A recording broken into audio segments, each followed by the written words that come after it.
என் பேர் வந்து ஷியாமலா. நான் வந்து மதுராந்தகத்துலேருந்து வந்திருக்கேன். எனக்கு வீசிங் வந்து 4 இயர்ஸாக இருக்குது. இப்போ வந்து 1 மாதமாக ரொம்ப அதிகமாகிடுச்சு. தலைவலியும் பேக் பெயின்லாம் ரொம்ப அதிகமாக வந்துடுச்சு எனக்கு.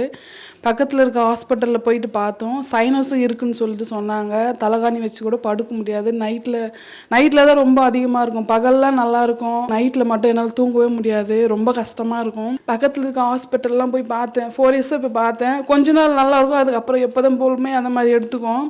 இப்போது அந்த ஆர்ஜிஆர் ஹாஸ்பிட்டல் வந்து விளம்பரத்தில் வந்து பார்த்தேன். எனக்கும் ஒரு நம்பிக்கை, சரி கடைசியாக எங்கே போய் பார்க்கலாம், கடவுள் வந்து டைரெக்டாக வந்து நமக்கு ஹெல்ப் பண்ண மாட்டார், ஏதாவது ஒரு ரூபத்தில் தானே வந்து நமக்கு ஹெல்ப் பண்ணுவார். அந்த மாதிரி தான் நான் இந்த ஹாஸ்பிட்டலுக்கு வந்திருக்கேன்.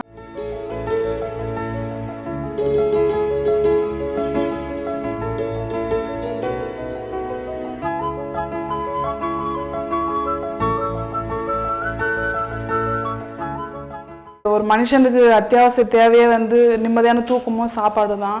எனக்கு இது ரெண்டுமே இல்லாமல் இருந்துச்சு. ரொம்ப சிரமமாக இருந்தது. பாப்பாவாக இருக்கான்னு சொல்லிட்டு அதெல்லாம் நினச்சி ரொம்ப கஷ்டமாக இருக்கும் எனக்கு. இப்போது இது நம்ம ஆர்ஜிஆர் ஹாஸ்பிட்டல் வந்து 1 மாதத்துக்கு மருந்து கொடுத்தாங்க. வீட்டுக்கு போயிட்டு அன்னைய நைட்டு வந்து நான் மருந்து சாப்பிட்ட அன்றைக்கே எனக்கு காடோட கிஃப்ட் தான் நினைக்கிறேன். அன்றைக்கி நைட்டு எனக்கு நல்ல தூக்கம் இருந்தது. இந்த 1 மாதமாக எனக்கு அந்த பிரச்சனையே கிடையாது. எனக்கு ரொம்ப நல்லா இருக்குது. எனக்கு இன்னும் 2-3 மாதம் ட்ரீட்மெண்ட் எடுத்தேன்னா எனக்கு ஃபுல்லாகவே எனக்கு குறைஞ்சிரும்னு நம்பிக்கை இருக்குது. எனக்கு உடம்பு நல்லா இருக்குது. நான் ஹெல்த்தியாக இருக்கிறேன். எனக்கு இப்போ எந்த பிரச்சனையுமே கிடையாது. எனக்கு இருந்த பயம் எல்லாமே போயிடுச்சு.